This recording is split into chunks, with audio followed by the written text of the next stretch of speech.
Sir, as prices start to ease in the US, will it bring wider relief? देखो, एक कहावत है, when US sneezes, entire world catches the cold. Great. तो अगर US में inflation कम होगी, it will help lot of countries. Basically देखो, इससे दो इम्पैक्ट आएंगे. जब इन्फ्लेशन ईज होगी तो जो गवर्नमेंट है वो अपने इंटरेस्ट रेट कम करेगी. जब इंटरेस्ट रेट कम करेगी तो जो इन्वेस्टमेंट है और कंट्रीज में भी जाएगी. इन्वेस्टमेंट जाएगी तो वहां पे भी डेवलपमेंट होगी, ग्रोथ होगी, लोगों की इनकम बढ़ेगी. तो ये एक एस्पेक्ट है. अभी काफी देर, कुछ देर पहले, और दूसरा फिर डॉलर का रेट ईज आउट होगा. अभी जब वहां पे उन्होंने इंटरेस्ट रेट बढ़ाई इन्फ्लेशन को कंट्रोल करने के लिए, आज उसके रिजल्ट मिल गए उनको. उससे क्या इंपैक्ट आया, काफी फर्म्स ने अपने पैसे यूएस ट्रेजरी में लगाने शुरू कर दिए.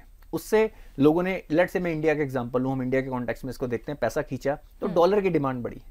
उससे क्या होता है, हमारी करेंसी और वीक होती है in terms of exchange rates. Of course उसके फिर सेकेंडरी बेनिफिट होते हैं कि आप एक्सपोर्ट, आप कंपिटिटिव हो जाते हो.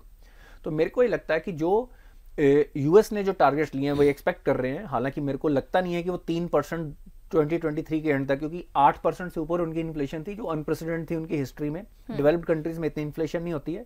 अभी भी 6.5% है.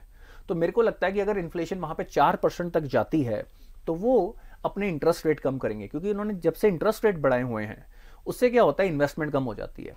तो एक डुअल एज स्वॉर्ड है. जब आप इन्फ्लेशन को कंट्रोल करते हो तो लोगों की स्पेंडिंग कम हो जाती है. स्पेंडिंग कम हो जाती है तो इन्वेस्टमेंट, तो उससे रिसेशन आने का खतरा और बढ़ जाता है. तो एक बड़ा फाइन बैलेंस उनको भी लेके चलना पड़ेगा. पर इन्फ्लेशन पे कंट्रोल यूएस या किसी भी कंट्री में is overall a good news.